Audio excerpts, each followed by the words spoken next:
Hoping you guys can hear me well. Might be a little bit better now. Yeah, hopefully that should be a little bit better. I'm gonna check real quick, make sure, see how things going. We're about to get the stream started here in a little bit. My guest that I have for today will be showing up here in a bit as well. He's running a bit late today, and that's the reason why I had to push the start time back a little bit. But it's all good. We're here today to talk some football. Let's see exactly how things are sounded on this end. Yeah, that does sound pretty good. If you guys can't hear me in the mic or anything like that at any time, just let me know. Sorry for the echo right now.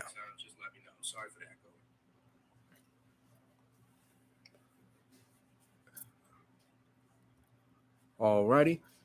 And I'm going to go ahead and honestly just jump right into it. Just talking about a wild week of NFL games. Week 2 was crazy. Honestly, through the first 2 weeks of football, the NFL football has been crazy. Probably been a while since the last time it's been this wild. And give me a second here.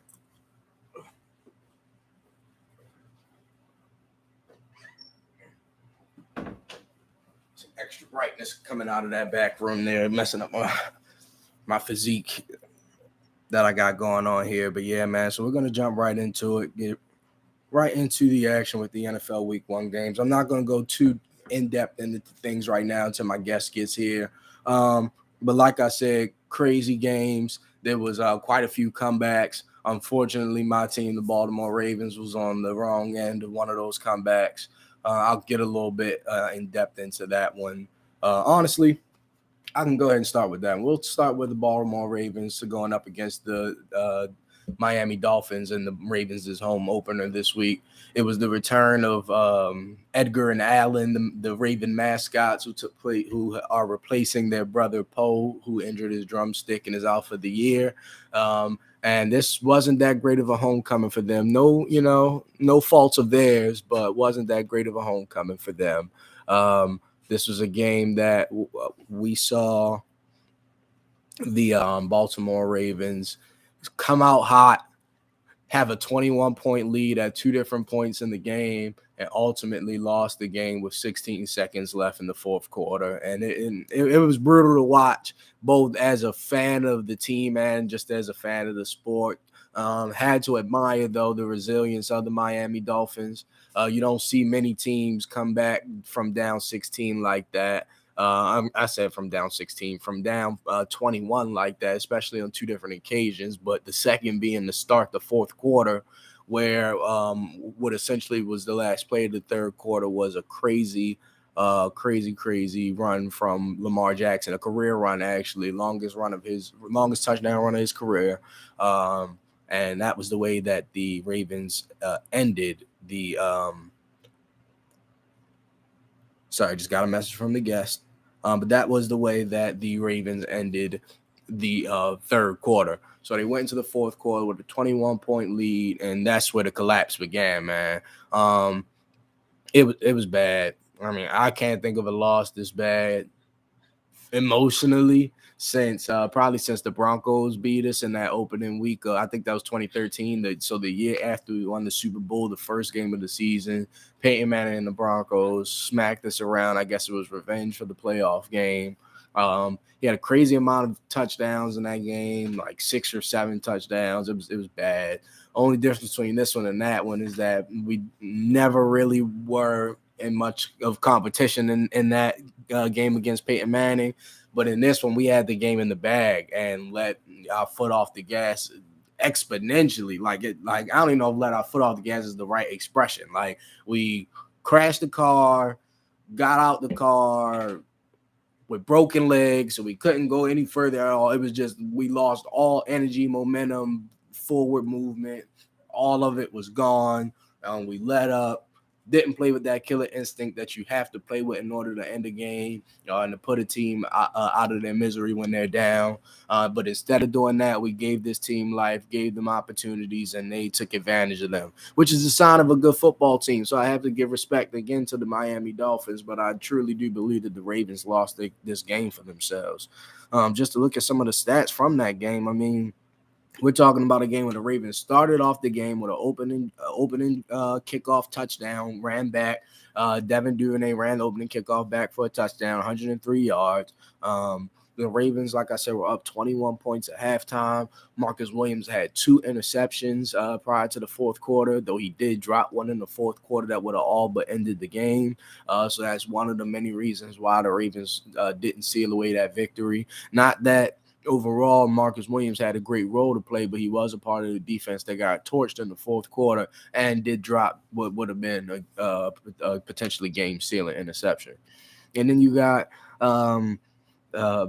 what was probably the greatest highlight of the day from the receiving corps for the Baltimore Ravens, which was the touchdown on the slant play by Rashad Bateman.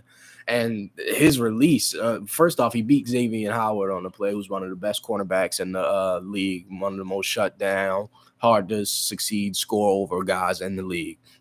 He beat him off the line of scrimmage with a fancy release. It was a little drawn out from what I saw. Usually when you see the fancy releases, they aren't as elaborate as this one seemed to be. It was multiple steps and then ultimately a fake to the outside, which Xavier Howard committed to, that then turned into a slant to the inside, a jab step and a slant to the inside, and he outraced Xavier Howard and another defender on the other side of the field, closing in 78 yards to the house. That was great, all you can hope for and imagine out of a guy that's supposed to be stepping into the role of the number one receiver for the Baltimore Ravens. So that was a great play. He didn't have too many other plays, though. I think the guy finished with 4 or 5 catches on the days, but he did surpass 100 yards. So over 100 yards in the touchdown is a successful game, in my opinion, for a receiver. Other things that happened in the game, like I said, that record run for Lamar Jackson. I mean, the guy had a perfect passer rating and over 100 yards rushing going into the fourth quarter, and we lost the game with no touchdowns with no interceptions, and the only turnover was a fumble that was recovered by us, but recovered on fourth down, so it was a turnover on downs. So a mostly successful game for the offense. It's easy to put most of the blame for the loss and the comeback on the defense, since they did surrender the points that led to the comeback. But like I said, the offense had a part to play as well. They weren't able to sustain drives, multiple 3-and-outs in the second half, especially in the fourth quarter. And the explosiveness was gone. Like I said, they took their foot off the gas, and they were putting the defense back on the field, especially after second or third time where you see the Ravens defense surrender a touchdown. You get to the point where it's like, all right, the offense, guys, we have to do something to stop these guys from coming back. We have to halt all momentum here. It's time to get these guys out of here, put them in the grave, dagger in the coffin, it's time type of thing. And that killer instinct or that killer play never came from neither the Ravens defense or offense. So it was a really tough one. Like I said, the defense surrendered 28 points in the fourth quarter alone. So I understand people want to solely blame the defense. They do take a good deal of responsibility for this one. But you got to understand the circumstances. We had rookies on the field. Marlon Humphreys, our best cornerback, did not play the entire game-winning drive. Our second-best cornerback was playing in his first game back from a season-ending injury. Our third-best cornerback did not play. So you saw where we were. We had 2 rookies on the field for substantial, crucial minutes, and a rookie safety in the backfield. Even though there weren't any injuries in the safety department, since we're running these 3 safety looks and whatnot, Kyle Hamilton was on the field a good portion, especially at the end of the game there, and he himself made mistakes and was part of some blown coverages that led to those 2 deep touchdown passes to Tyreek Hill.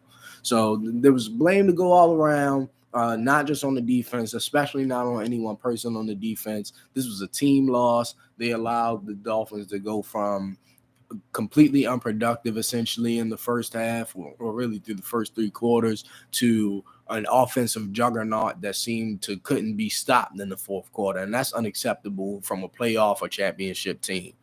So definitely something that the Ravens want to work on. But again, shout out to the Dolphins. Just want to give some coverage to the stats on the day that offense put up.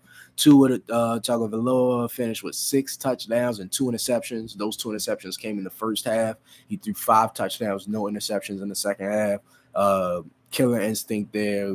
Great comeback win for him. Tyreek Hill, who was fairly quiet in the first half, had a couple catches. For the most part, was tackled right away or within a few yards. But ended the day with 11 touchdowns, 11 receptions, tied for the team high. Oh my goodness, 11 touchdowns. 11 receptions was tied for the team high with 190 receiving yards, which was the team high, and tied for the team high with 2 touchdown receptions. And then his running mate, Jalen Watson himself, was the person tied in receptions with him with 11 and tied in touchdown receptions with him with 2, but finished with 19 less receiving yards with 171. So 2 crazy receiving yard days, both well over 150-yard receiving days for the 2 receivers.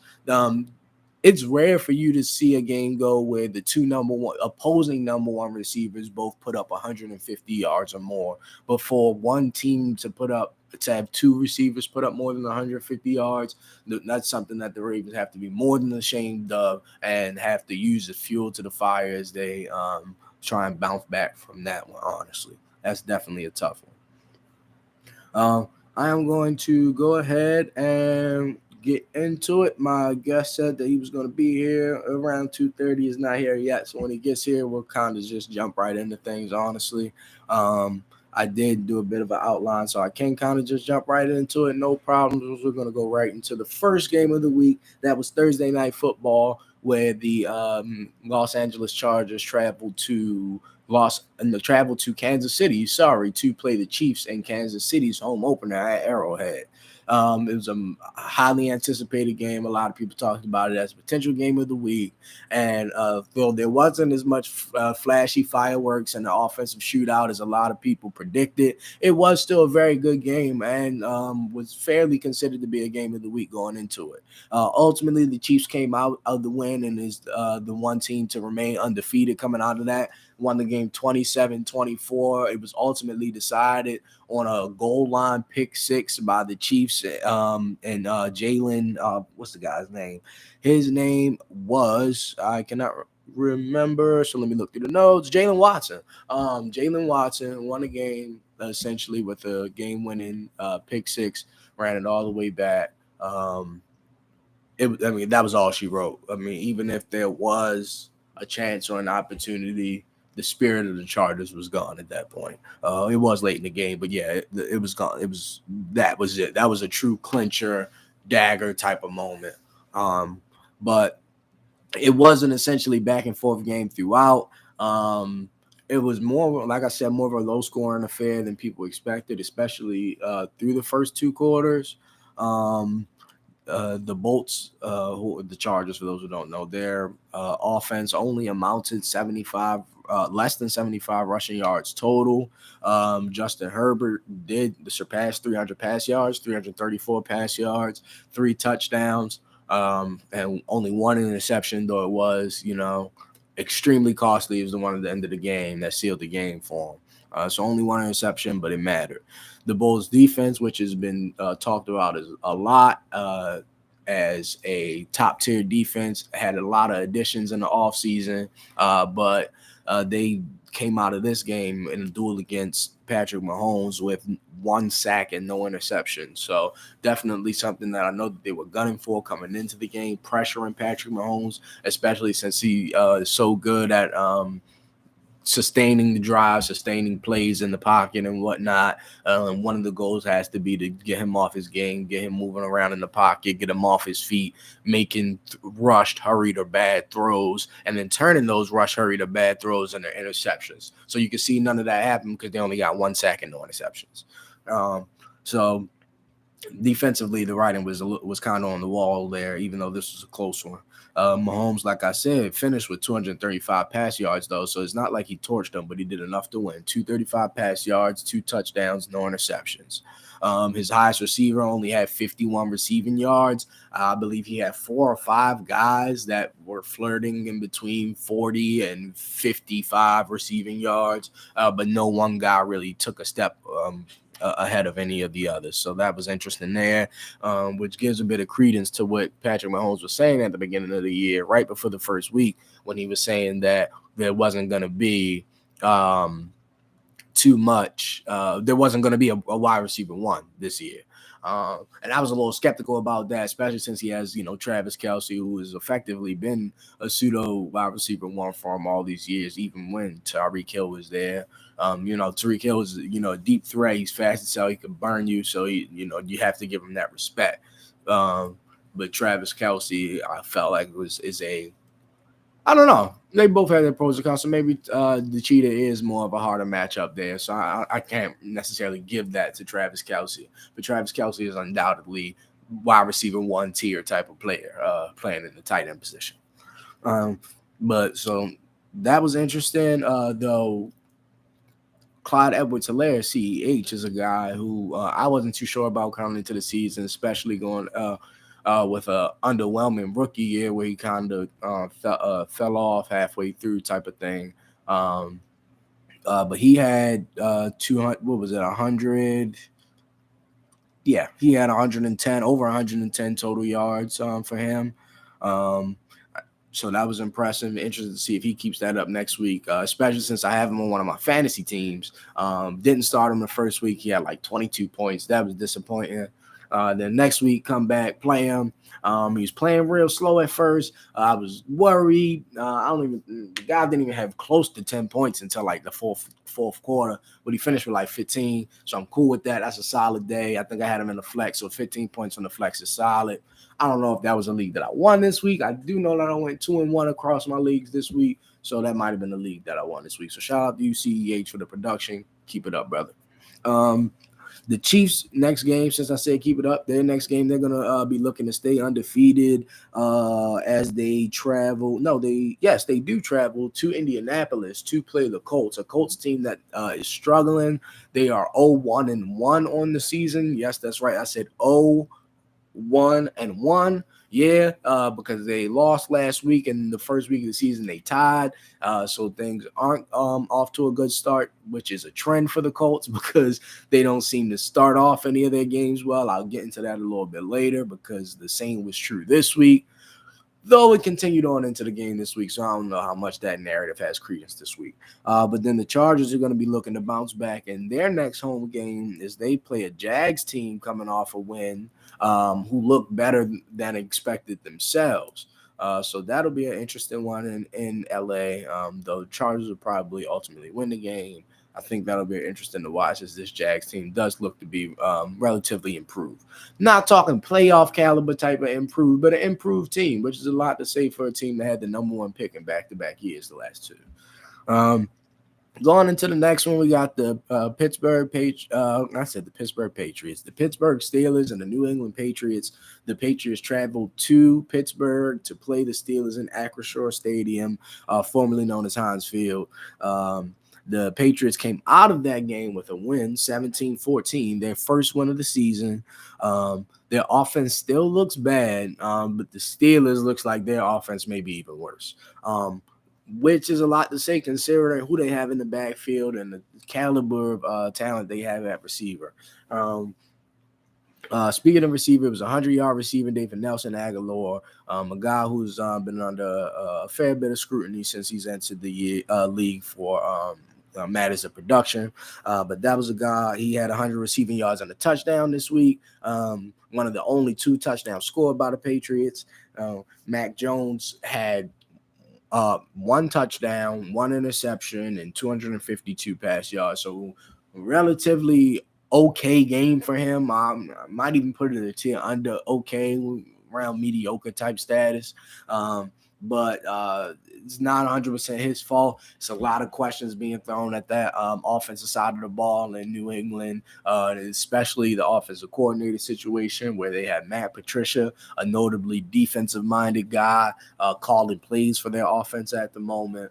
So there's a lot of questions going out to Bill Belichick and the squad. But regardless of all that, they were able to get the win this week. And it was mainly due to a underwhelming performance by the Pittsburgh Steelers. And like I said, they're struggling. Trubisky finished with 1 touchdown, 1 interception, and only 168 yards. So even more mediocre performance than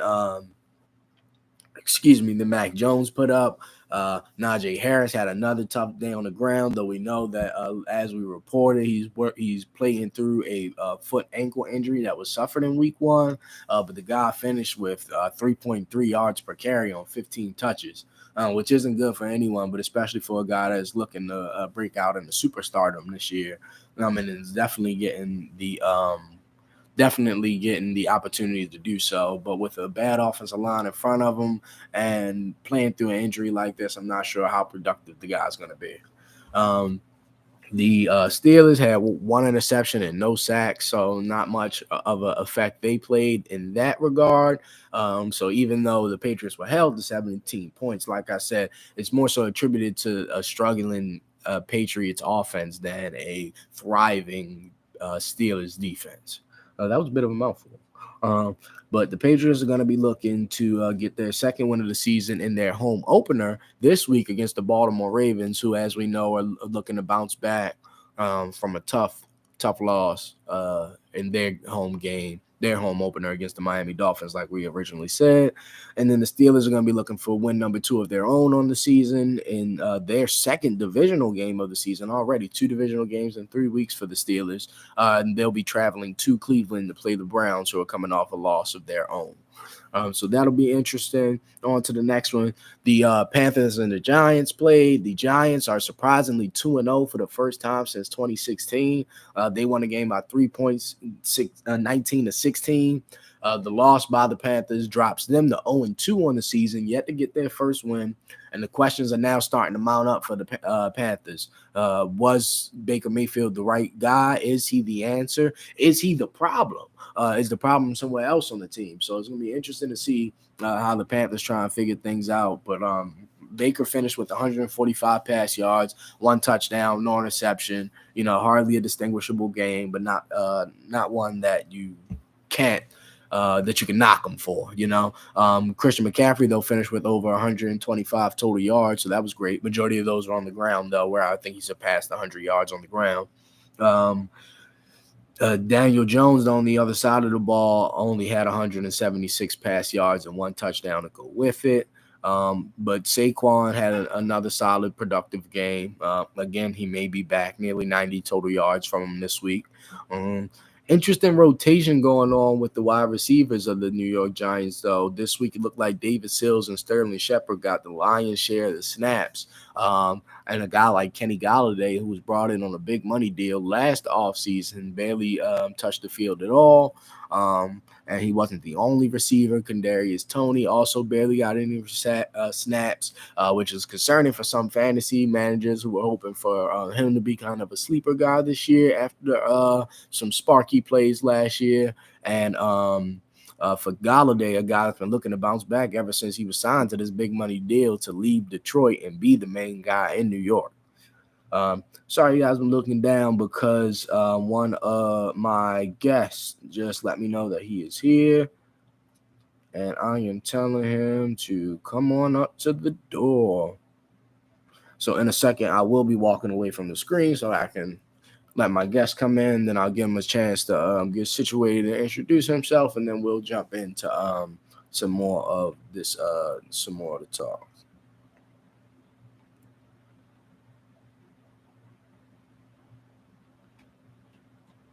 All right, step it off real quick. Be right back, guys.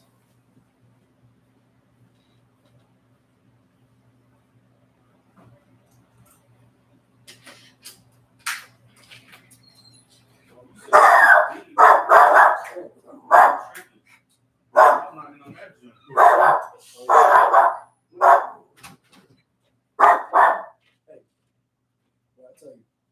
No Barkley, you're going to have to go in the room. All right?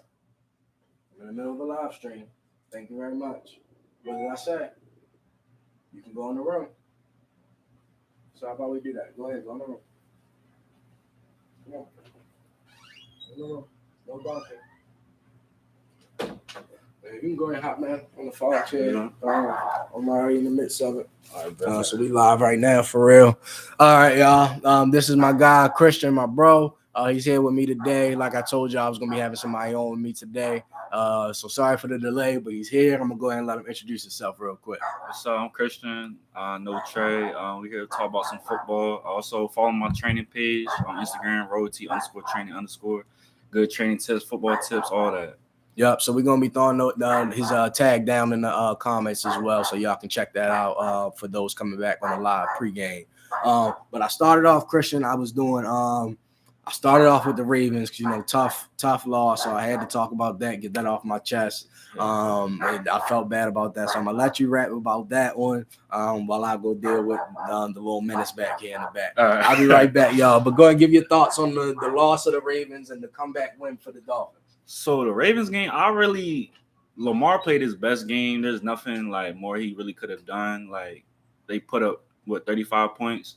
The defense is straight folded, deep ball after deep ball after deep ball. You think after second, third one, they would have switched the coverage up. It seemed like a lot of blown coverages. It seemed like they was almost throwing the game on defense because it just made no sense. Lamar, and then maybe better clock management. The Ravens could have burnt the clock out just a little more because they were up by so much. They could have tried to keep the clock running down instead of whatever they did because it's clearly nothing was working. You had a 21-point lead in the beginning of the fourth, so there's no reason a team like that should come back. And Tua not even known for deep balls. I understand he got Waddle and Hill, but still, there's no reason he should be getting bomb after bomb after bomb. It just made no sense to me. That's a fact. That blown coverages, yeah. Rookies on the field. Yeah, a lot played into that one, but it was unexcusable. Especially when you up 21. Once you up 20, you can't. Especially going into the fourth quarter. That's 21. I think I read a stat yesterday. I think. Ravens are the first team, since the stat was recorded. I think all other teams were 177-0 leading by 21 or more going into the fourth quarter. So I'm no team, I don't think has ever lost. If I understand this stat correctly, since the stat was recorded, at least no team has ever lost when leading by 21 going into the fourth quarter. It made no sense. For regular season. Yeah, it made no I don't know, the clock management. Ravens should try to run the clock out a little more, or the blown Marcus Spears got burnt one time. I know it was his first game back after his ACL. Right. Marcus Williams started wilding, even though he had 2 picks. Right. It just made no communication was all over the place. I don't know what it was. Yeah, it's they was taking turns with Hill and Waddle the whole game. Well, for real, Waddle, they low key couldn't stop him all game. He beating all game. Hill, he started off a little slow for real. Then went into the locker room with cramps or something like that. But when he came out of the locker room, it was raps for real. That's something that they can't let happen again. I feel the Ravens got real complacent. All right, we up 21.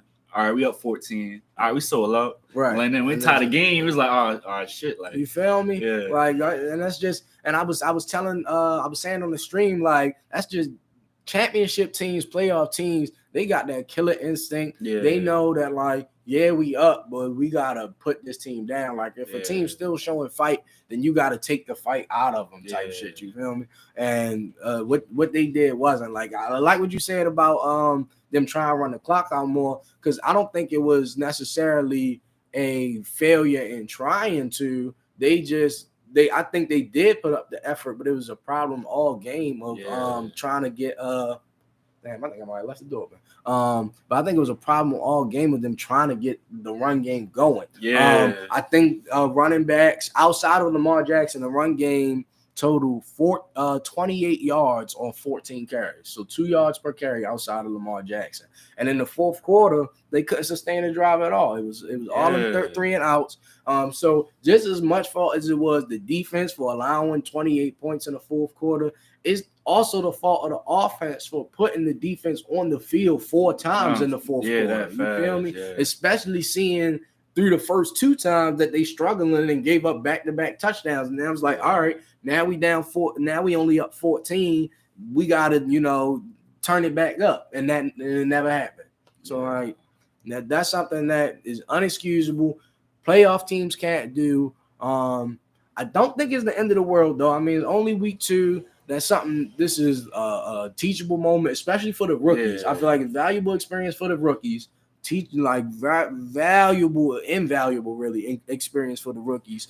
If we ever in a situation like that again this season, I don't think that. I honestly don't see any team coming back to beating us for the rest of the season. Like, that's just always been like the DNA of the Ravens type thing, where like we're not one to repeat mental mistakes type of things. I think we got a great coaching staff, and I would really be surprised if any team comes back from down more than 14 points and beats us for the rest of the season. But I mean, it's going to take a couple things to get to the point, because I still don't think that the team we at right now is our final product for real. We still waiting for Ronnie Stanley to come back. J.K. Dobbins still has yet to touch the field, even though he's been a full participant in practice. So I think that there's some more pieces that's going to be in play. Marlon Humphrey getting back healthy. Marcus Peters getting back healthy. Like you say, he just came back. It's his first game back. So I think it's a lot of factors. But I think this is a team that can ultimately still be a Super Bowl contender. You just got to clean up these early mistakes. My only concern is that, like, the Dolphins it's not the Chiefs. It's not the Bills. It's not the Chargers. It's not like the upper tier team. Like, Dolphins, at least to this point, because they might be that now. That's honestly, true. they beat the Patriots week 1, which wasn't that big of a win, but it's a divisional opponent, And then you go week 2 and you go on the road, play a tough Ravens team that some people have as a Super Bowl contender, and you come back from down 21 points to beat them in their own home. So it's like, at what point do you stop crediting the teams that's losing and start crediting the team that's winning? You feel me? I'm just not high on Tua. I'm not either. I don't think he's too proven yet either. But through 2 weeks, his team is undefeated. Yeah, so I gotta see him keep doing his week like every week, because even though he had 6 touchdown passes, 4 of them were like wide open. Like, anybody could have made that throw to Tyreek or Waddle. And then run after catch. Like, I think right before the half, he had a little over the middle pass to Waddle. Waddle got like 40 yards after that. Yep. Like, it's like anybody can do those throws. That's a great point. I ain't really dissect it like that, but that's a fact. Especially in the fourth quarter, I think 2 or 3 of the throws were wide open. His best throw in the fourth quarter, though, ironically, was the game-winning touchdown. The pass to Jalen Waddle. That was tight coverage. I think that was Jalen Armour-Davis on the coverage. Tight coverage, swatted his hand. I think the ball went just over his hand. Tight coverage, great throw. The ball was exactly where it needed to be. But you're right. I think all the rest of the touchdown throws was either wide open passes or short throws to his speedsters who turned them into big Because in that first half, when the Ravens, Justin Houston was going crazy in the first half. Like, that pressure was going crazy. And then Tua looked very below average at that time when you get pressure on him. And then he had time in the second half. That's when he started being able to get the deep ball off, play action, like all that started getting off. But it's a long season. There's a lot of good teams, so I really don't it's hard for me to tell where everybody at right now. Like, it's only week 2. So a lot more can happen. You got to see how it's going to be real telling how teams respond to early season adversity. That'll be more of a test of who's real, who's not more so what happened to you early on, but how you responded to it, how you reacted to it. So I think is yet to be seen what most of these teams really got in store for us. More is definitely in store. I guess we're going to jump into the next one. I did start. How many games did I get into? I got into 3 games. I started with the Chiefs and the Chargers. That was Thursday Night Football. What was your thoughts on that one? It was a close game. That was the one that ended with the pick 6, basically. I think the Chiefs got a lot of breaks. Asante Samuel dropped 2 picks. Justin Herbert got hurt. I mean, it's toward the end of the game. Still got hurt playing broken rib and all that. I think the Chiefs got a lot of breaks. I still think the Chargers are the best team in that division. I think when they dominated the Raiders the week 1. Chiefs, I don't know. Chiefs got a little more holes than me to like on their team. That defense, I'm still not like big on. Like I agree. Chargers, I think they're the complete team. You got Bosa, you got Matt, you got Derwin in the back. Then on offense, you got Keenan Allen. Keenan Allen didn't play too. Right. So people forget about that. And then you still got Mike Williams. And then, I don't know. I think J.C. Jackson, first game back too. Yep, that was his first game back. So, like, I don't know. I think by the end of the season, Chargers going to be the top of this that division. That's definitely an interesting take. Asante Samuel was a guy that stood out to me because he had a little bit of a rough game in week 1, but he had a pretty solid game this week. They had the 2 drop picks, though. I also think what you said about the Chiefs defense is true. I don't think that they're honestly that great of a unit or that talented of a unit. No. They just they capitalize off of how great their quarterback is for real, and the situations that their offense puts them in and stuff like that. As long as their offense can put up points, they're fine. But in low-scoring affairs, the defense does start to get exposed a bit as a weakness. Definitely think the Chargers is a far more complete team than the Chiefs at this point. Chiefs even have question marks on offense. But I like what you say about that. But then the question becomes, though, kind of like with the Dolphins, when you start blaming who and who. You're now looking at a Chargers team who even last year looked like a pretty complete team and then made a lot of additions this year. So it's like, at what point do you stop making excuses for the Chargers and saying, all right, y'all kind of are already, or at least on paper, should be more successful than you guys are and should be dominating more teams than y'all are. And, they do put up some dominating performances, but then they also put up performances like last year against the Ravens when the Ravens blew them out. And it was and that was a Ravens offense that, even though the Ravens were 8-3 at one point last year, their offense was never hot last year. Like, even through 2 games already, their offense looks much better this year with a struggling run game than they did last year. You feel me? So that's a question mark. The defense on paper looks amazing for the Chargers. But I wrote it down here. I think they only had 1 sack on the day, and I think it was technically a shared sack. Like, it's 2 guys got getting credit for a half sack. Khalil Mack and one other guy got in on it. And then they didn't have any interceptions. So it's like you're going up against a guy like Patrick Mahomes, and you basically didn't. You didn't give him any pressure or any problem. Like, now Mahomes didn't play a crazy game. Like, he only had 235 yards, 2 touchdowns, but no interceptions. That's why Asante Samuel gotta catch those picks. Like, you don't get too many of those off of Mahomes. Yeah, that's a fact. Like, one, he caught in his chest, bumped up, tried to catch it again, dove, still didn't catch it.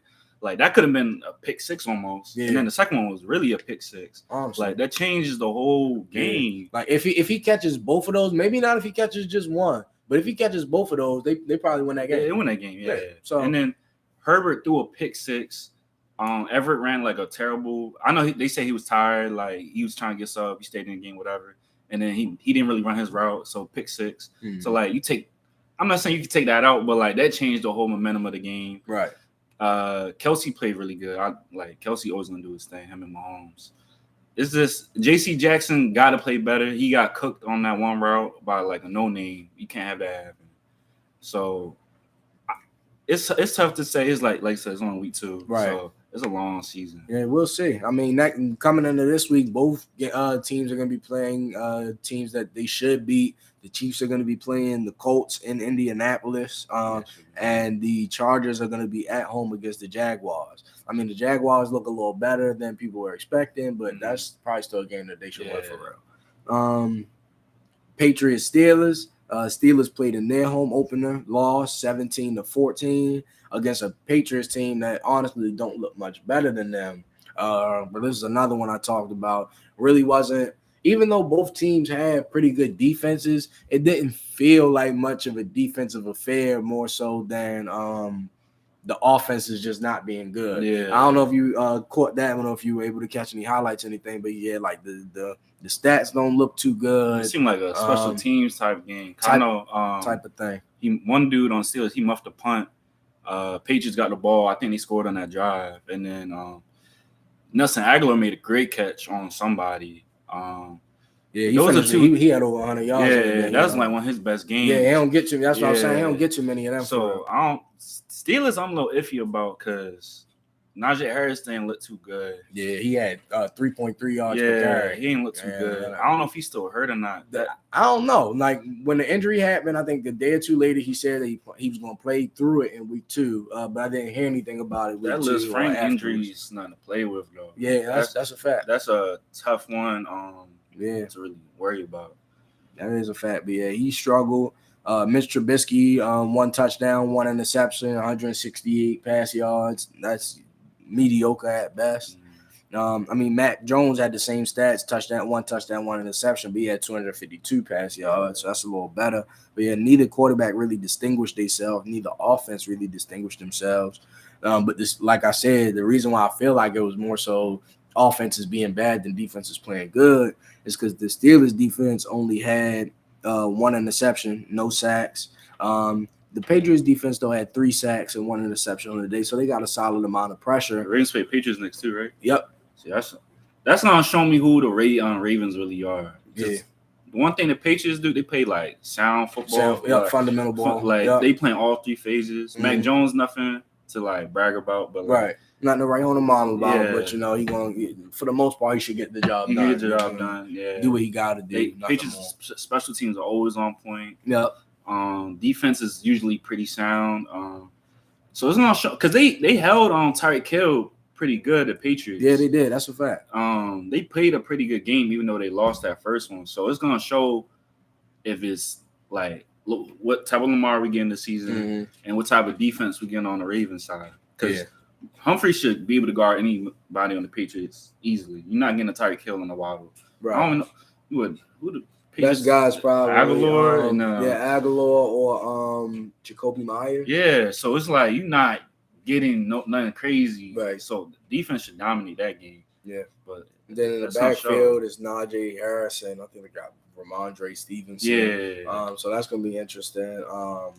But the Ravens have done a fairly good job through 2 weeks of containing the run game. Exactly. Breece Hall had a couple plays against them in the first game with the Jets, but nothing crazy, didn't go off or nothing like that. So it should be similar type things said about the Patriots this week. But it's the Patriots home opener. It's on the road for the Ravens. So even though I don't think the Patriots are that good of a squad, it is still going to be a question. Yeah. And it is still pretty much always a good game between the Ravens, Steelers, Harbaugh versus Belichick. So that one should be interesting. Because that last one, they played, I think Cam Newton was the Patriots quarterback. And the Patriots dominated that game. Yeah. Even though it was like pouring rain, Lamar had like 2 fumbles. Like it was bad. It was a bad game. Yeah, ugly, really. Real ugly game. Yeah. But Patriots like sound football, don't turn the ball over, all 3 phases of the game, and they dominated. Yeah, I think I remember the defense playing pretty well for the Patriots in that game. Yeah, that was a tough one. Let's keep it pushing. I know you're not gonna be here too long, so let's get Panthers Giants. That's the last one that I stopped on. The Giants ended up winning the game 19-16. They undefeated 2-0 for the first time since 2016.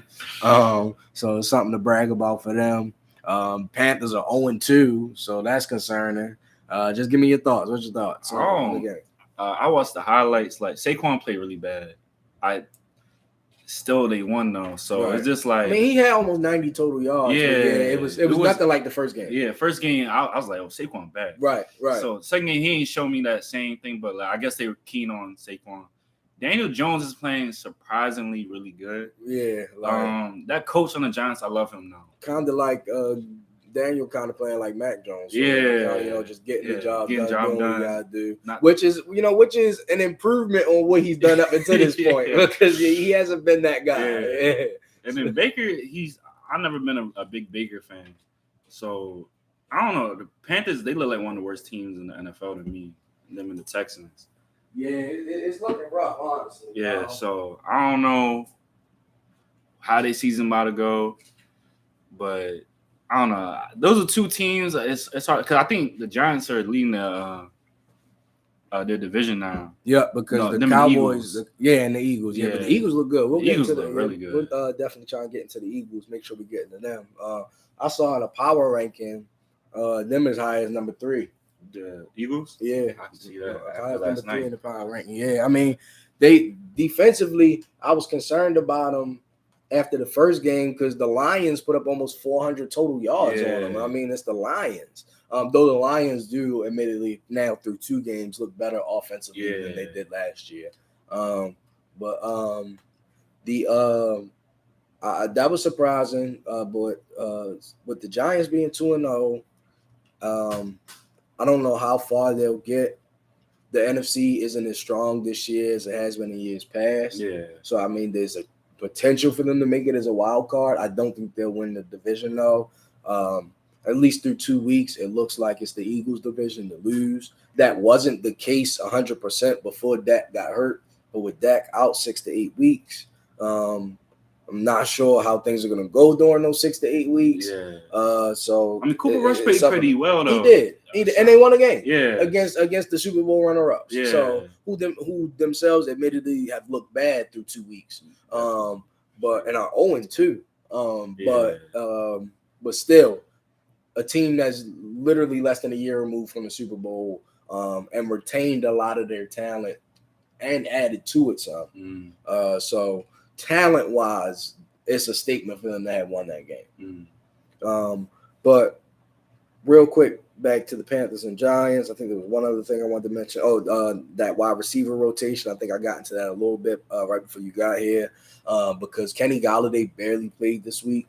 I think the man had less than 10 snaps. Yeah, he looks awful. What's the name? Tudo Kadarius Toney barely played. Yeah. He had a bad game week 1, but then he barely played this week. David Sills and Sterling Shepard led the team in snaps this week. I think that says a lot. So that's gonna be interesting to see who plays the most next week, and who produces. Because they don't really have they don't have that talented other wide receiver group, but I feel like they have a couple guys who have like little quirks or little things about them that make them stand out a little bit. But none of them are consistent enough or can showcase it consistently enough to say that they have themselves a receiving core, really. But yeah, that'll be interesting. And then the Giants' next game, as they look to stay undefeated, is going to be against the Cowboys. So they're going to be playing the Cowboys. It's going to be in New York. So that'll be interesting, especially since the Cowboys won their first game without Dak. It'll be interesting to see them doing this one against a team that's arguably worse than the team they just beat. So that'll be interesting. And then the Panthers are going to try and get win number 1 this week for them, but it's going to be at home against the Saints. I don't think they won that. I mean, the Saints don't look that great of a squad this year, honestly. They don't. Well, at least they before the season began, I expected them to be, but through 2 weeks, they have been pretty underwhelming. The Falcons almost beat them, though the Falcons did also almost beat the Rams this past week. I said Mariota playing good football. He playing okay football. He's playing mainly mistake-free football. Yeah. I mean, but he threw 400 last game because he had to throw 400. It was, even though the game was close to the end, it wasn't close the whole way. Like they made a comeback. I mean, he don't got besides Kyle Pitts hasn't played well. Well, I don't think it's Kyle Pitts' fault, or game plan. I think he was targeted 4 times last week. They look like Drake London is gonna be like their guy, right? But I think it would be foolish to focus on him so heavily that you exclude Pitts. And the only reason I say that is because matchup wise, Pitts is more often going to have mismatches than Drake London is, So if you exploiting matchups and shit like that, then he the way to go. But so that'll be interesting. On to the next one, Jets at Browns. Browns, crazy finish to the game. Jets, what was it? 2 touchdowns in the fourth quarter in like a minute and a half. Joe Flacco. Joe Flacco is now top 5 in the league through 2 games. I think he's number 3 in passing. He was going crazy. And what did he finish with? He finished with 307 yards, 4 touchdowns, no interceptions. First win of the year for the Jets. Like I said, they 14 straight to beat the Browns. And Garrett Wilson had his first 100 yards. I was going to say, Garrett Wilson looked like he's going to be like – I'm not saying he's going to be as good as Jamar Chase was last year, but he looked like he's going to get 1,000 yards easily. That's going to be interesting. He's one of the things that I pointed out about the Jets this year. His production, and also the production of Elijah Moore last year's rookie and how they would work in tandem. Haven't seen too much of Elijah Moore so far through 2 games. Yeah. So that was interesting. Nick Chubb had 3 touchdowns on the day, but that wasn't enough. I ain't like how they blamed Chubb because they said he should have fell down instead of scoring that last touchdown. To like run out the time. Yeah, run out of time. When in game mode, you like, oh, I'm about to score. Right, like for most players, then I think about that in the moment. Like if you wanted that to happen, it should have been instructed prior to the snap. Exactly. Yeah. Like it should have been part of your game plan. Yeah. Like how I can't remember what team did it this week. Might have been the Rams, but they did what the Ravens did in the Super Bowl back in 2012. When they ran out the clock at the end of the game by running around in the end zone on the punt. Yeah. So like plays like that is like strategy thing, like you got those are the things that have to be planned and set in motion before the ball is ever snapped. You can't just expect somebody to make that type of split decision move. You feel me? Like that's not what these guys do. That's not what they get paid to do. Exactly. Like, run the ball. Right. Shoot, Colts, Jags, Jaguars home opener. They shut out the Colts 24-0. Colts have yet to get their first win on the season. Matt Ryan looks terrible. Yeah, I was not expecting him to look worse than Wentz last year. Was not expecting him to play that bad through 2 games. This past game, three interceptions, no touchdowns for him. I don't even have the interception number. I mean the yardage number, but yeah, he had less than 150 pass yards, I believe. That was rough. And this is a Colts team that, I mean, last year they had a couple games where like they started off slow, but they was able to come back and either win the game or barely lose. Through 2 games, last game made it seem like that narrative was going to continue this year because they started off slow against a bad Texans team and ultimately ended up resulting in a tie. Yeah. Right. But then they then come out and get completely shut out by the Jags, who are an improved team on paper and do look like they may be improved on the field as well. But I don't think that they have a better roster than the Colts right now. It's like the Colts are a QB away from being playoff contenders. Honestly. It's just, I mean, Matt Ryan playing terrible, not going to help you. And it's just like, I feel like the Colts don't have like a plan after Andrew Luck left because you can name so many, Jacoby Brissett, Wentz, Matt Ryan, Sam Ellinger played a couple games, I think. Like, they just be plugging in and playing people instead of drafting a quarterback or just getting somebody free agency and paying big money. Like, yeah, I feel you. Like, it don't make sense. They honestly remind me a lot of the Broncos. Them and the Broncos are similar situations. Like, since the Broncos lost Peyton. Yeah. And even, again, this is kind of knee-jerk. There's only 2 weeks into the season. But through 2 weeks into the season, Russell Wilson more so seemed to be another name on the list more than an actual answer to the problem so far. He's another guy that doesn't. And he sounds to that big contract. Yeah, 250 plus. You feel me? So, yeah, that's going to be concerning. But, yeah, so the Colts got shut out. The Jaguars, though, look pretty good. Trevor Lawrence passed for 252 yards, 2 touchdowns, no interceptions. Both his touchdowns went to Christian Kirk. So 2 touchdowns for Christian Kirk. Yeah, was looking good. Quieting a lot of doubters after that contract that he got in the offseason. First game was over 100 yards. This game, 2 touchdowns.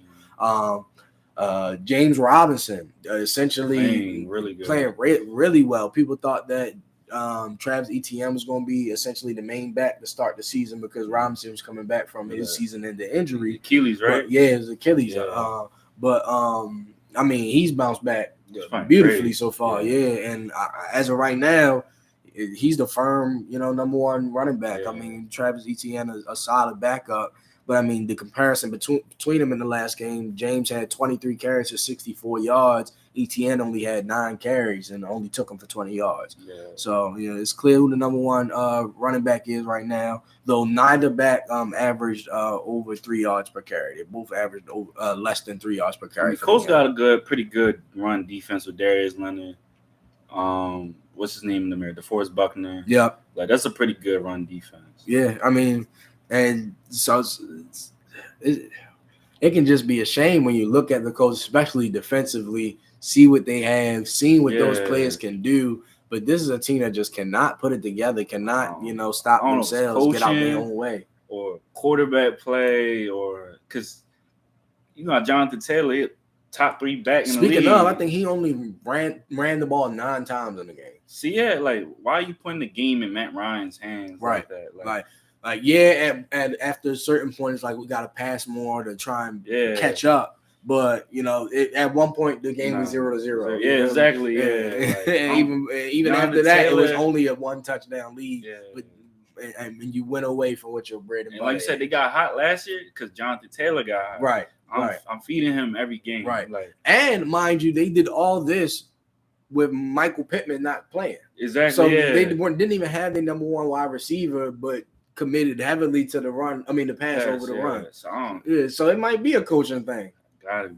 It don't make no sense. Matt Ryan, I've never been a big fan. Right, yeah, never thought he was too crazy, but he was always a solid quarterback. You feel me? And he hasn't shown that so far. Part of that could be game planning, but part of his play is definitely on him for sure. Let me see what else we want to go into. Oh, the defense for the Jags did have a good game though. 3 interceptions and 5 sacks. Yeah, that's Matt Ryan though. Off. Yeah, on the picks he threw in like triple coverage. I was like, I don't know what he's doing. Yeah, seeing ghosts out there like Sam Darnold. Yeah. We talked about the Ravens and Dolphins. Saints Buccaneers. We could talk about that one. That was an interesting one. Brady and the Bucs have never won against the Saints in regular season, but they finally won this one, 20-10. Jameis Winston was playing with 4 broken, but what was it like fracture, something like that.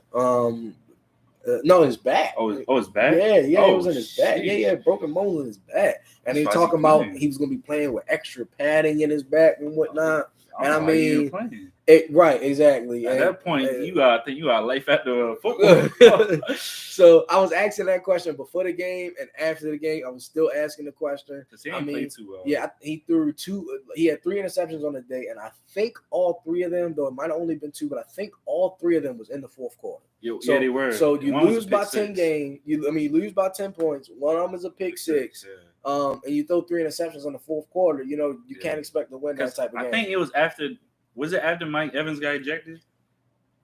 The pick 6? Yeah. I can't remember, honestly. I was back and forth on that one. I'm trying to remember. Because the Bucs seemed like they flipped the switch from Mike Evans. Like they were turned off. They were ready. Yeah. Like that was kind of a turning point in the game from what I saw. That is true. Yeah. But yeah, so definitely not looking good for the Saints through 2 games. They're 1-1, but their 1 win was a close one against the Falcons at home. No, I'm sorry, that one was in Atlanta. But still, it was a game that they should have won and barely won.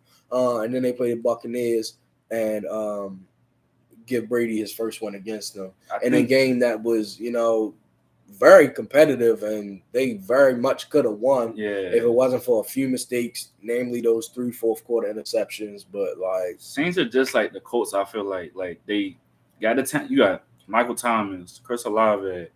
Alvin Kamara didn't play, but still, you still got Alvin Kamara. You got all these weapons. There's no reason like they shouldn't be putting up more than 10 points at least. Right. Like facts. And the defense is solid. Marcus Lattimore was strapping Mike Evans for most of the game. And then good pass rush. Like it's like they're a quarterback away, and it's just like there's no way you really think Jameis Winston will get the job done. Right. I don't know. And then Taysom Hill, like I understand he good plug-in player here and there, but like just as a utility type guy, though, not so it's just like long term. It's like the Colts situation. When are you gonna draft somebody? When are you gonna sign somebody that really is gonna come in and win games immediately? Because it's just like Michael Thomas playing great football to me. He looked like Michael Thomas. Yeah, he does. He looked like he's it was a concern, with as much time as he missed last season. It was like, dang, is he gonna be the same when he get back type thing? But he does look pretty good through 2 weeks. Gotta say, definitely looks pretty good. Yeah. I think he had like 3-4 touchdowns in 2 weeks. Yep. Last week he had 2 touchdowns. Yeah. He had 2 touchdowns last week. Both of them in the fourth quarter. Yeah. So that was big. Helped them get that win over the Falcons. So he definitely looks back. It's going to be up to the rest of the offense to put it together. Like you said, they need better quarterback play.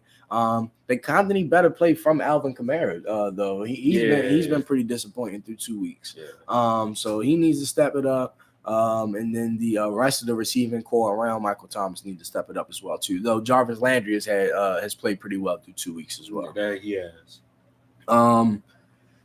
Another game on the list that was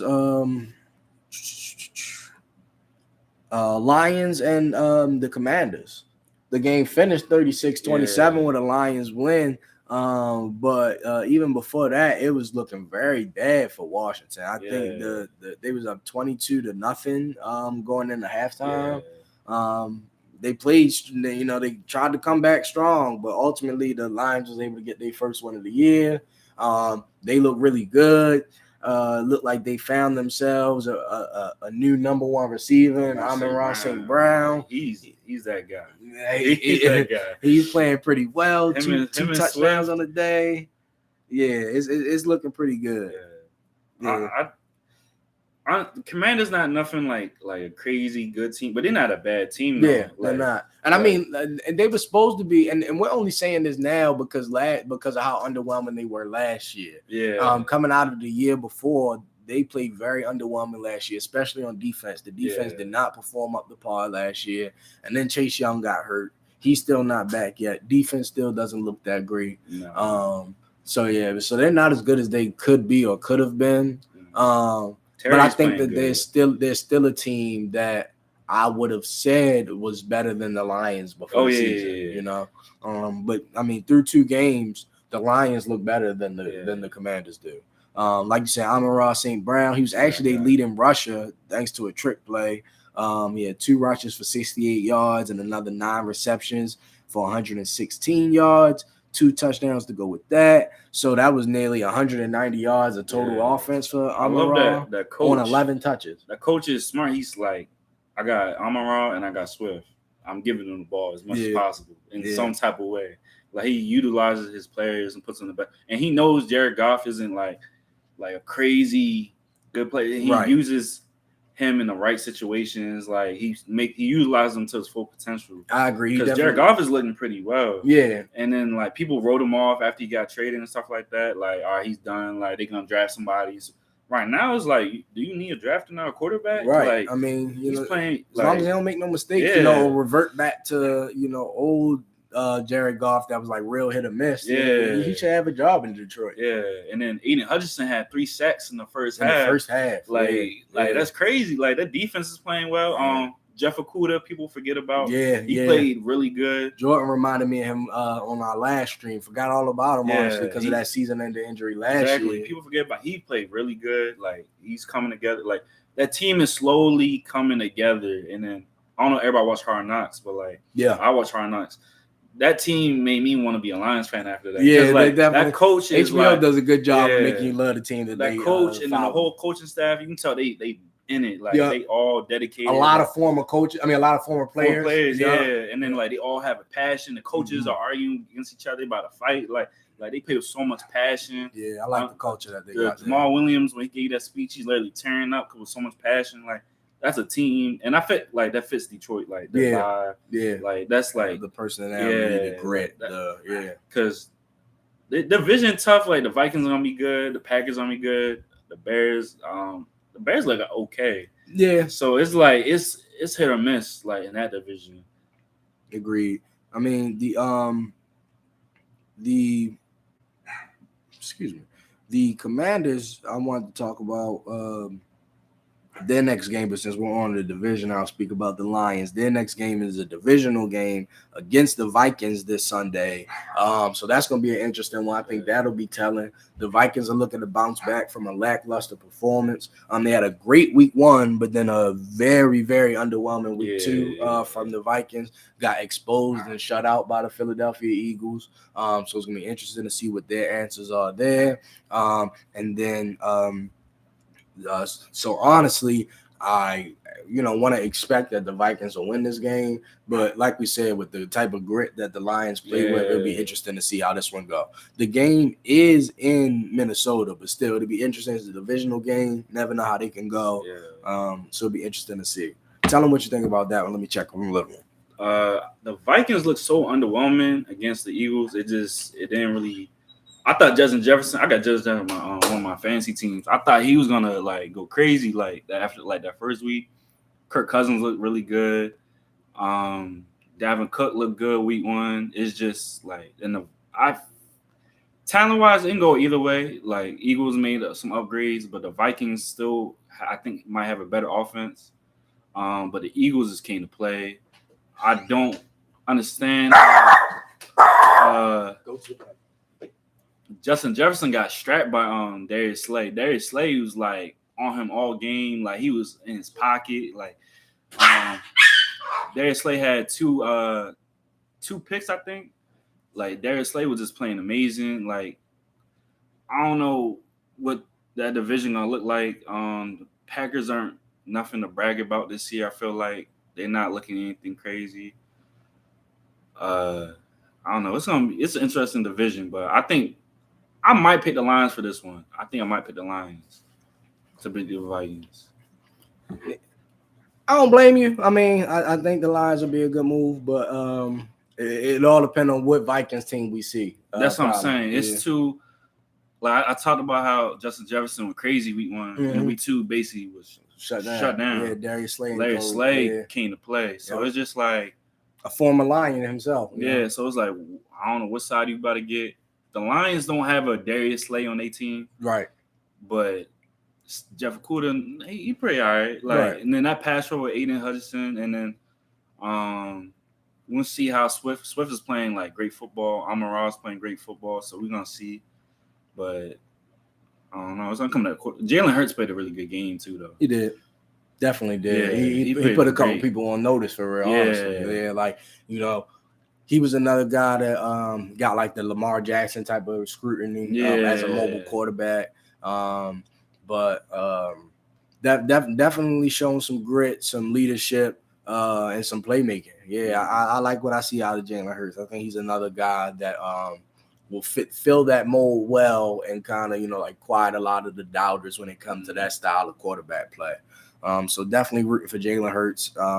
Shout out to the Eagles. And they'll be looking to stay undefeated next week. Who do the Eagles play next? The Eagles' next game. Now, I'll never understand that mobile quarterback scrutiny because, like, the slander they get. It's just like people just like to say that it's not sustainable or like to talk about. If all you gotta do is watch Kyler's that 2-point conversion versus the Raiders. Hey, regular Tom Brady not doing that. Yeah. Matt Jones not doing that. Any other quarterback, the game is over. Yeah, like he literally made them win the game by himself. Yep. Like, or put them in a position to win. That's a fact. Like, there's no Lamar can make a play like that. Josh Allen can make a play like that. Jalen Hurts can make a play. All mobile Mahomes. Like, I want my quarterback to be a dual threat. Like, right. Like that's just a whole different ball game. It's an X factor. Yeah, it's literally like, and you hear as a Ravens fan, you hear it talked about by analysts and stuff all the time when you're watching the actual game, and it's like you see Lamar break 2 tackles or he's in the pocket looking. He doesn't see anything. Then the pocket collapses, but he's still able to scramble for a first down on the play. Yeah. Those are the type of plays where it's like, as a defense, you basically did everything you were supposed to do against any other type of quarterback. Exactly. Like, but that's a sack. Right.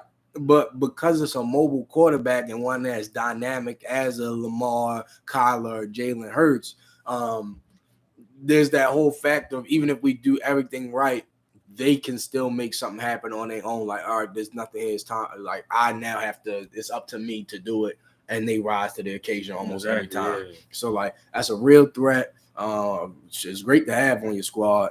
But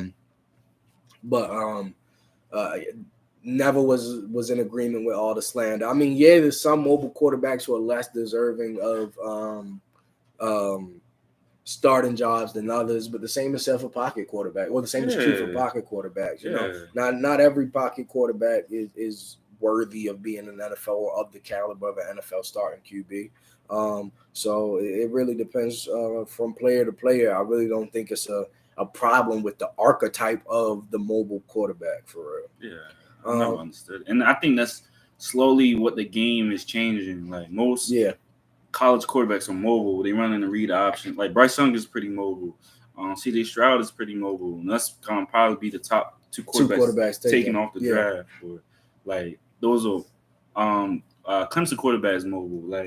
Like most quarterbacks are gonna be taken off the board are mobile quarterbacks. Like most top quarterbacks in the NFL are mobile quarterbacks.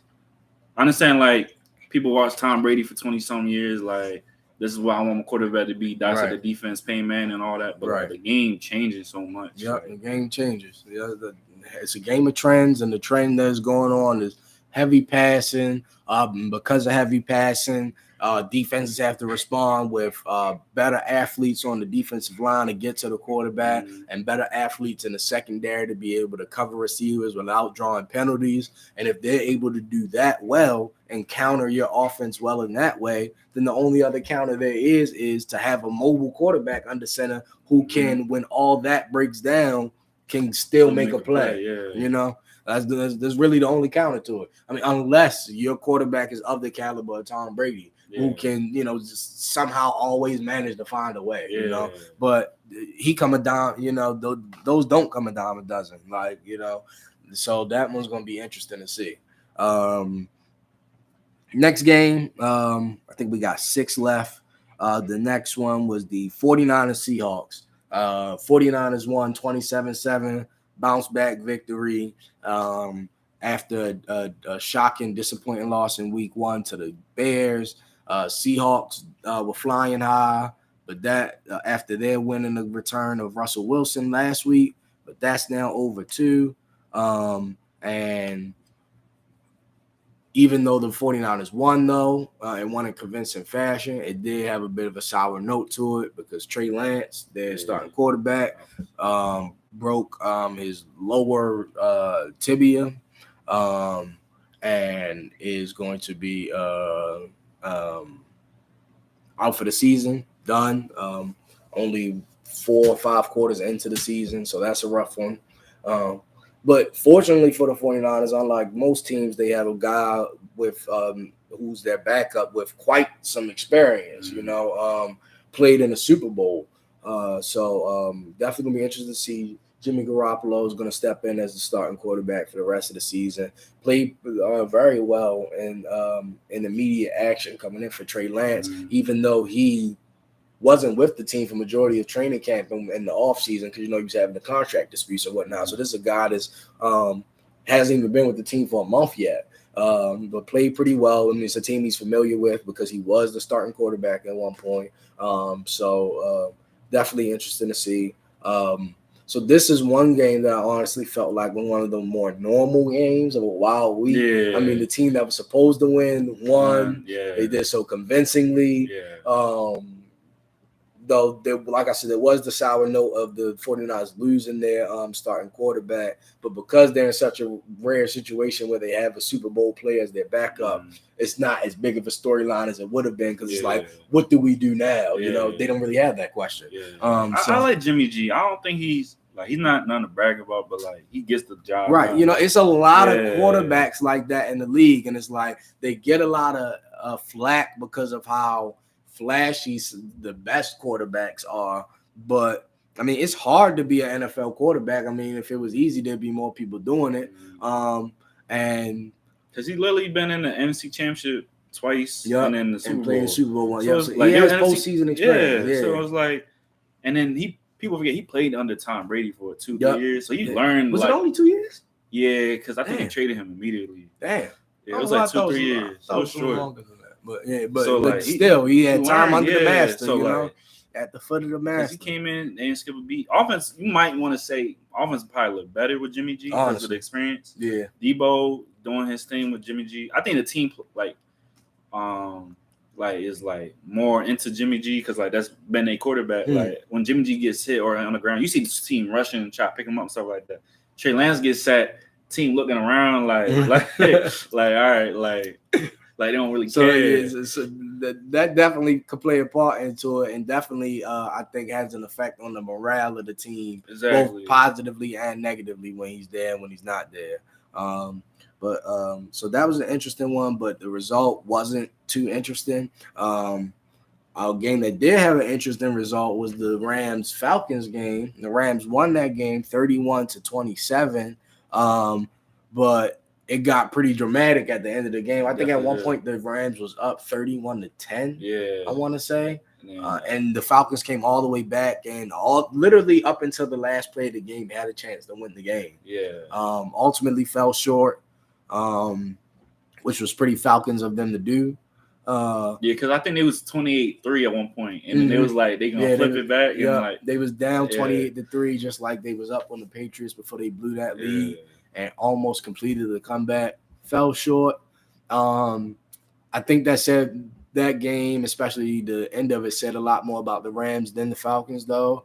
I think the Rams played a team that they were expecting to beat, came out with some energy because they, got embarrassed in their first game. So, they didn't want to repeat that, but got comfortable halfway through, kind of. Yeah. Started making some mistakes, not being able to capitalize on errors that the Falcons made. And all of a sudden, the Falcons find their momentum. And they're not scoring once, but scoring twice. And I think they scored both their touchdowns in less than 2 minutes. Like, it happened fast. Yeah. And next thing you know, it's a game. These first 2 weeks, it meant a lot of mistakes and turnovers, a lot of interceptions, a lot of fumbles. Yeah. Because Cooper Kupp fumbled, and I think that's how they got the chance on the last drive. Yep. Yeah, so I was just like, there's a lot of fumble. I'm like, I don't know what happened in the offseason or like during training camp. Like, Matt Stafford throwing a lot. He didn't look too good week 1 either. Yeah. So it's just a lot of ducks, especially as the game was starting to get away. The 2 Super Bowl teams were in the Super Bowl last year.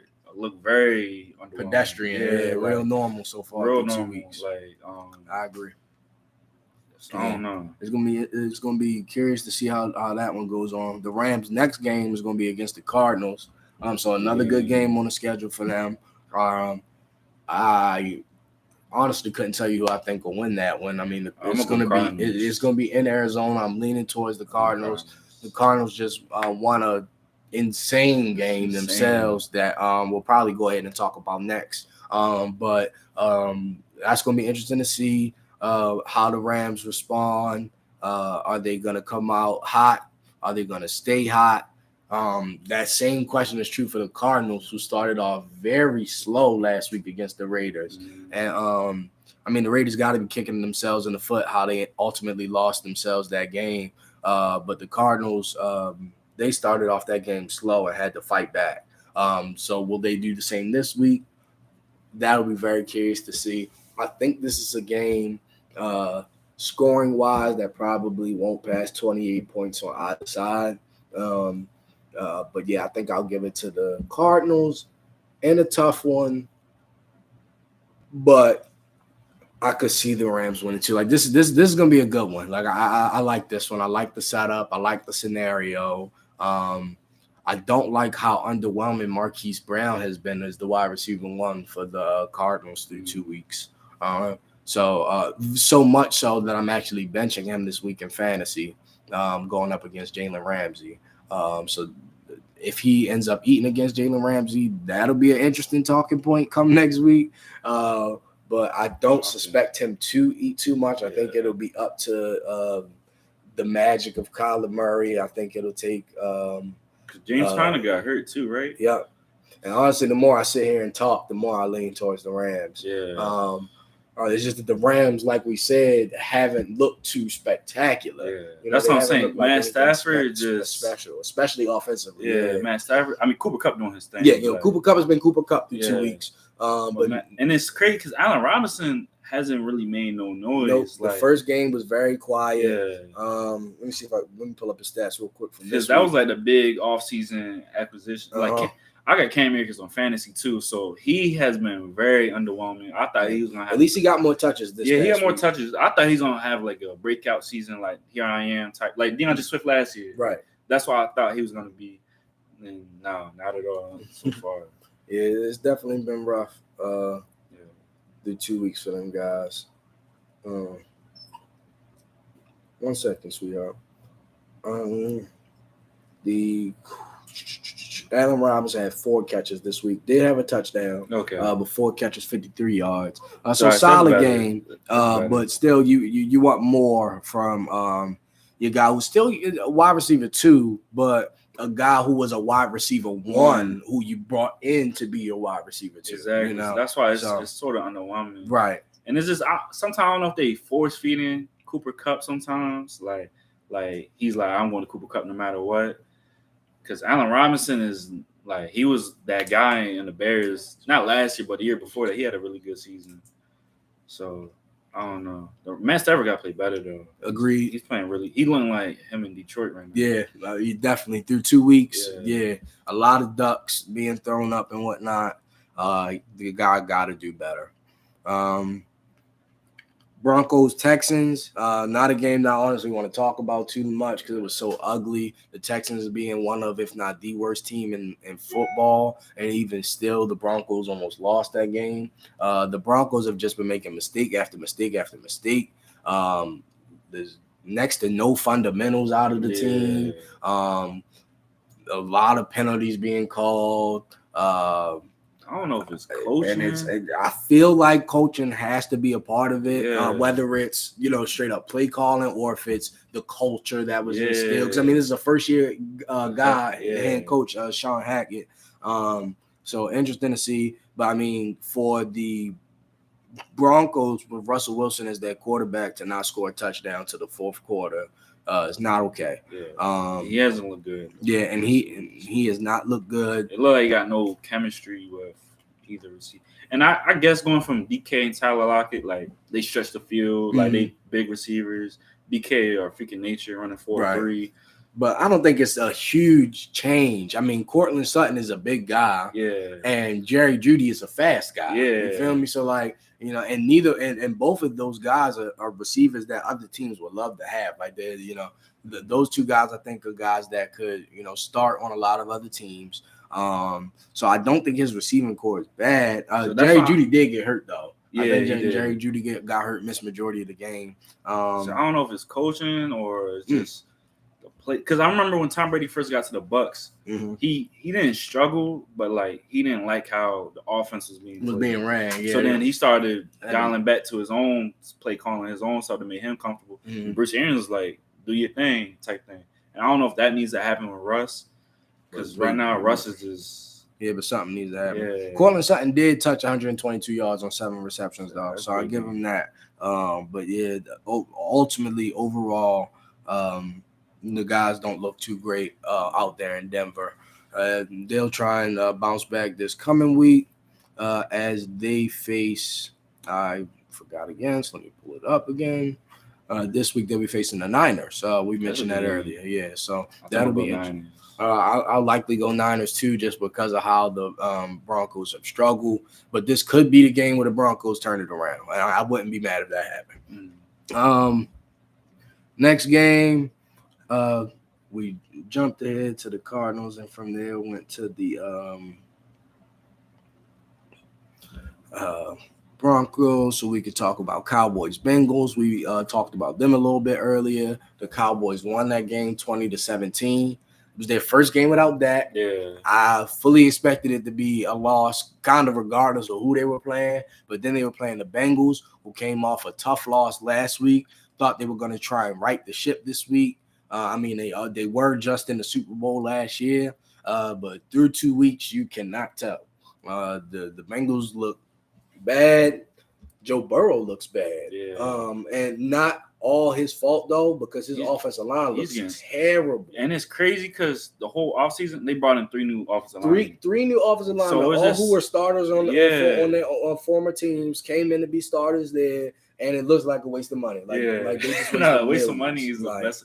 And it's just like... this looks exactly like last year's offensive line. Somebody made the best description or comparison. They compared Joe Burrow to Andrew Luck.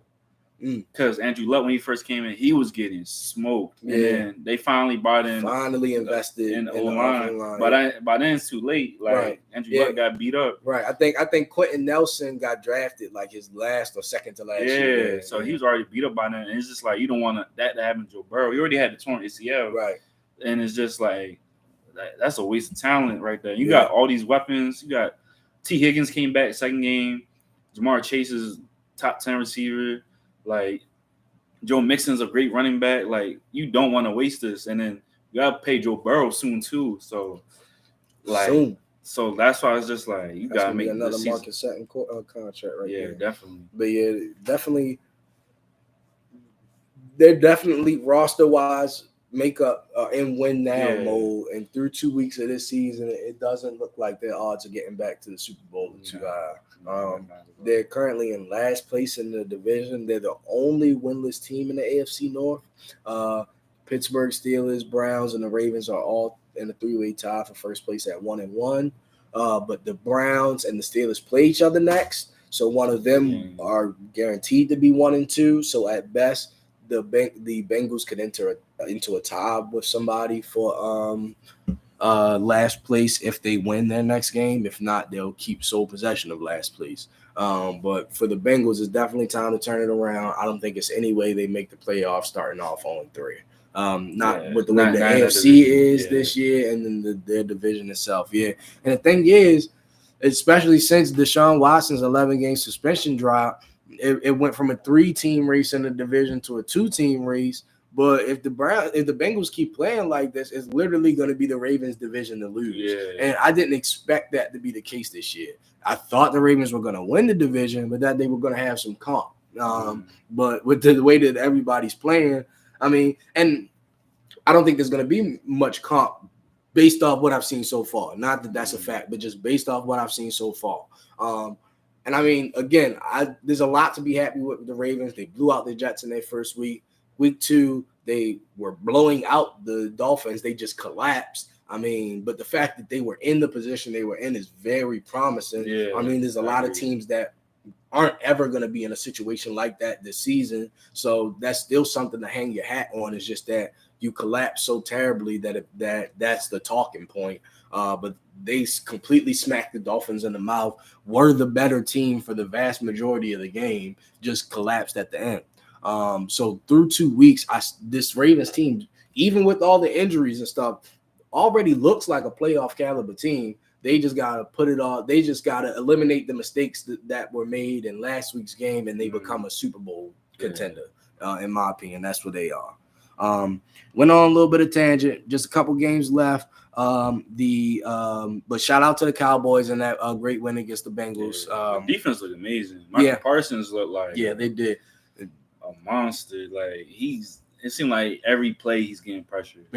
And that's through 2 weeks now, because even though they lost last week to the Bucs, I don't think the Bucs scored their first touchdown into the fourth quarter. I think it was a bunch of field goals. They held them to a lot of field goals. So Dak just played terrible. First game. And then got hurt, so it was it was over. But Cooper Rush played really good though. Yeah, he did. He played better than one could hope for, and they got the win out of it. Packers and the Bears played on week 2, the oldest rivalry game in the NFL.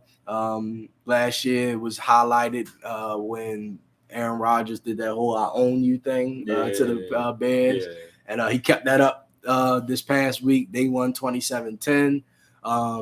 Packers bounced back after that disappointing week 1 loss to the Vikings, and the Bears took a step back after their upset win week 1 against the 49ers. What was your thoughts on this one? Packers look way better. Alan Lazard came back, so I know that made a big difference. Return to Lazard.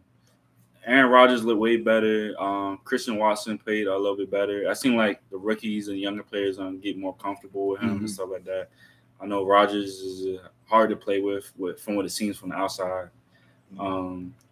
Justin Fields played pretty good though. Like the Bears look like a young, like, because people had them in like one of the worst teams in the NFL. The fact that they stayed somewhat competitive in this game and then won last week, they were playing like way better than what they should be. Still think they're one of the worst teams, but not the worst team, or even the Bears probably aren't even bottom 5. Honestly, like if I sat and thought about it, I could think of 5 teams worse than the Bears. I would put the sorry that this turned into this, but I would probably put the Texans, the Commanders at this point, the Panthers, that's 3. So you get iffy around this point. The Patriots aren't that far down, but the Patriots look bad. At least the Patriots look so bad offensively that even though the defense is still solid, it looks like they seem bad as a team. But they 1-1.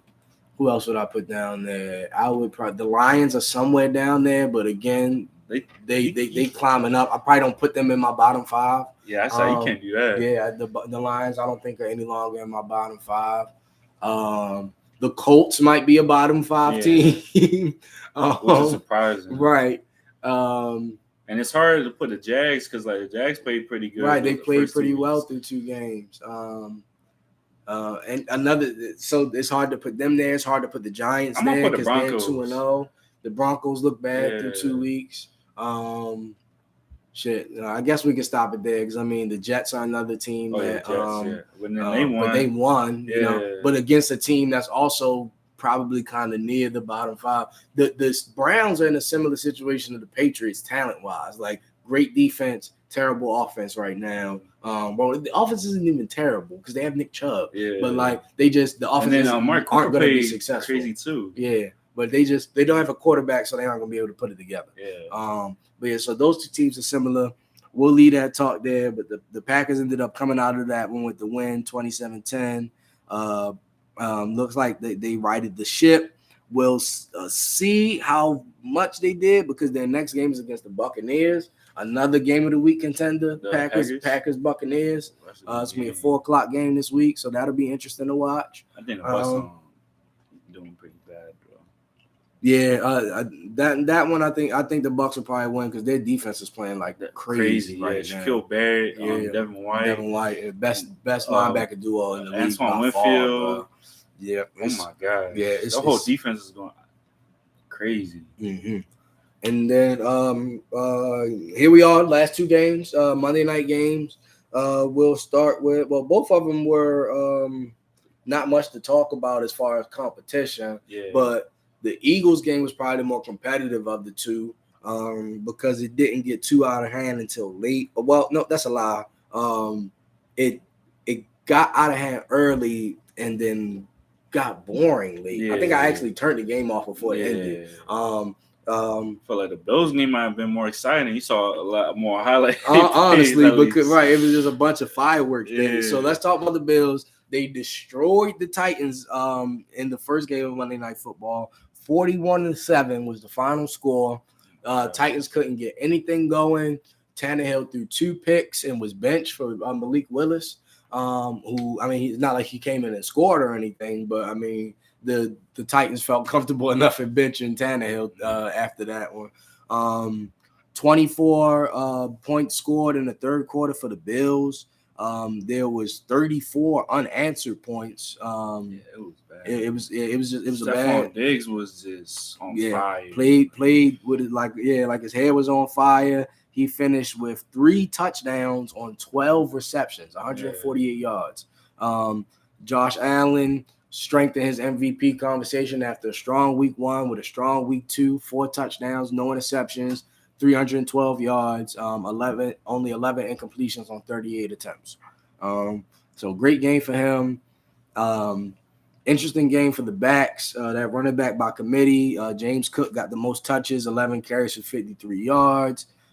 Singletary had 6 for only 19 yards, and then Zach Moss 3 for 17 yards. Outside of Diggs, Kumaro was the next leading receiver with 50 yards, so you could see who the favorite target was. Yeah. That's why I love having Stephon Diggs on my fantasy team because that man, Josh Allen know where he going with the ball, and Stephon Diggs be open, bro, and be catching it. Like his releases and separation is crazy, bro. He's on that elite tier when it comes to that, bro. Him, Devontae Adams, they up there, you know. Cooper Kupp kind of got some cool releases out there for real. I like Keenan Allen too. Keenan Allen is another guy crazy off the line. It's some guys out there with some footwork coming off the line. But overall, dominating game for the Bills. They're 2-0, still undefeated, and their next game of the season is going to be against another undefeated team in a divisional matchup against the Miami Dolphins. That's a good game. So that's going to be a good game. So interesting to see just how good the Dolphins are. We're going to see this week. If the Dolphins beat the Bills, they become the media darling. Like you're going to be hearing the Dolphins talked about all for the next however many weeks or months until they lose like consecutive games. It'll be. So the thing is though, once the Bills got up, they didn't let up. Yep. They was just on fire the whole game. Yep. Like, they didn't stop. They had a pick 6, I think. Yep. So they did to the Titans what the Ravens were supposed to do to the Dolphins. Willis came in, got smacked like first play. First play. They didn't waste no time. Like Facts. He was just playing the whole game. Yeah. So that one wasn't much of a contest. Things ain't looking good for Tannehill.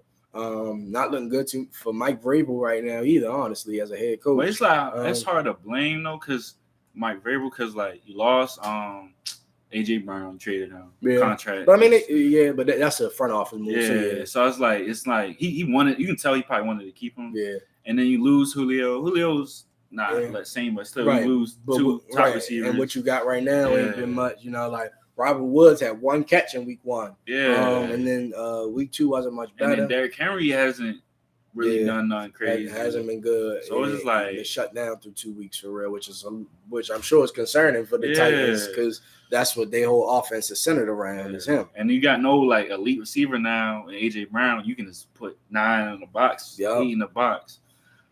Yeah, so it'll be interesting going into that next week to see how they do. The Titans' next game is going to be against the Raiders in Tennessee, though. So that'll be interesting. Both of them need a win. Both teams do need a win. I think the Raiders will probably win that one, though, because I think they're just a better squad right now. But the better squad don't always win, so we'll see.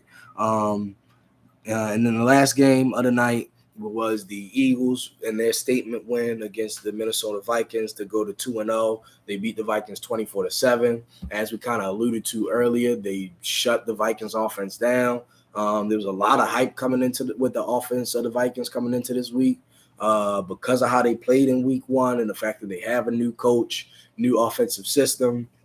But that did not matter against the Philadelphia Eagles. Darius Slay came to play. Yeah.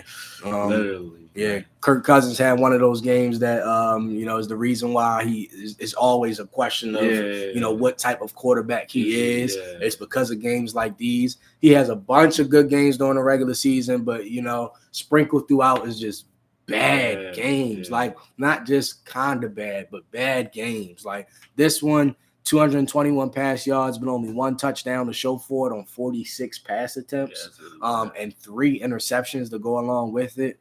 Yeah, and then for the run game wise, though, Dalvin Cook didn't do too much. Kirk Cousins was the leading rusher, with 20 yards on 2 carries. Dalvin Cook had 6 carries for 17 yards. That's less than 3 yards per carry on average. That's not okay.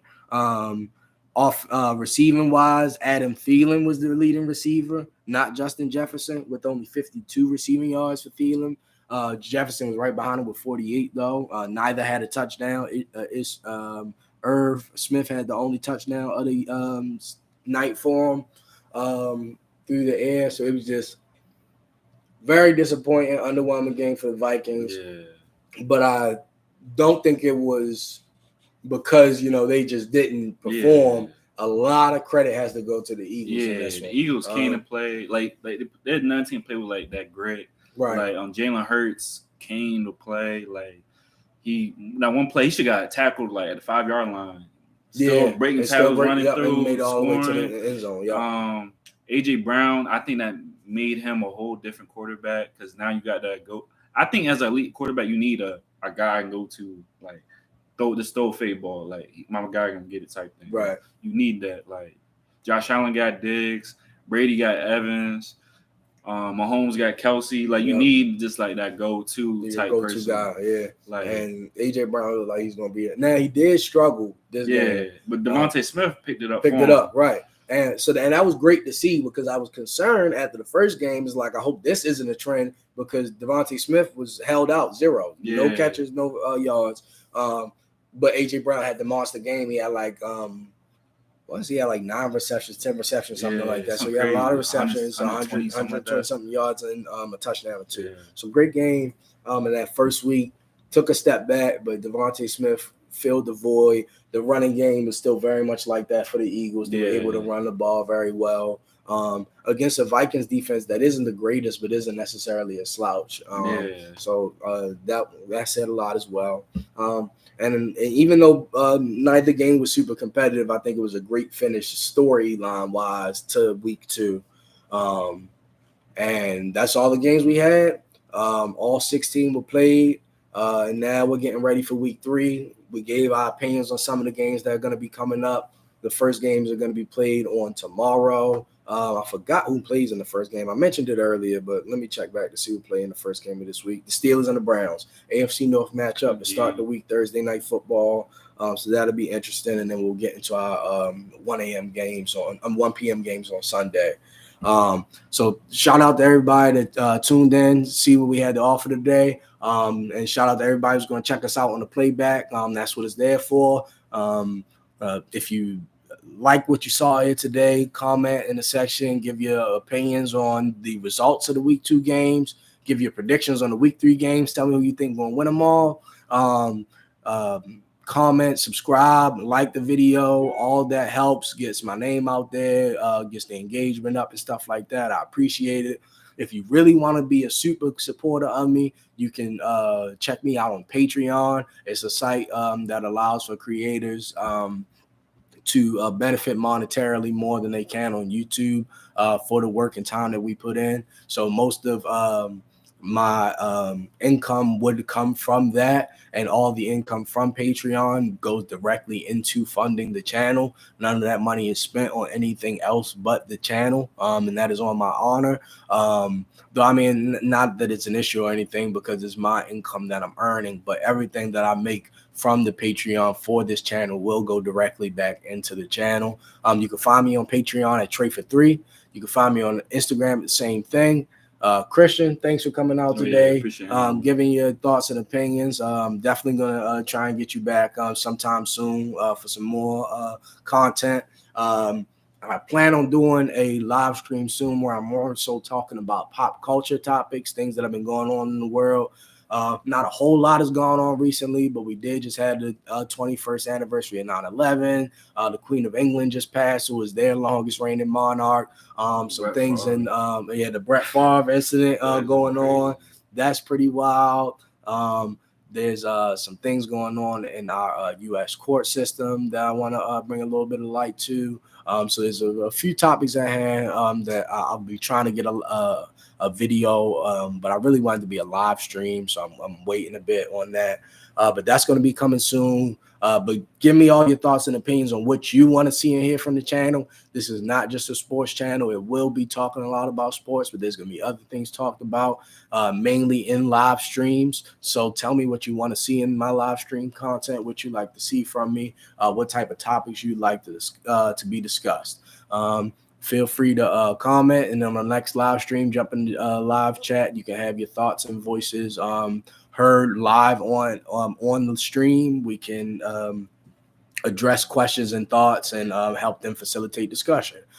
Christian, real quick, give another shout out to your training page, and we're also going to throw the name of that page down in the description as well. Yeah, so it's rotate_training_ on IG.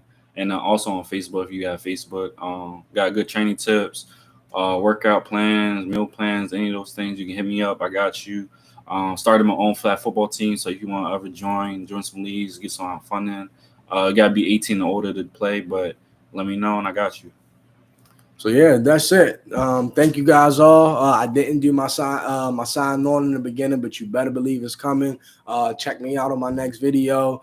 Stay tuned to the Instagram page for updates on upcoming videos and things of that nature. And I'll be back to you as soon as possible. Might have another video dropping this week. Who knows? We'll see, depending on what you guys want to see. And with that, that's all we have for today. And I'll see you guys next time on Trey for 3. See y'all.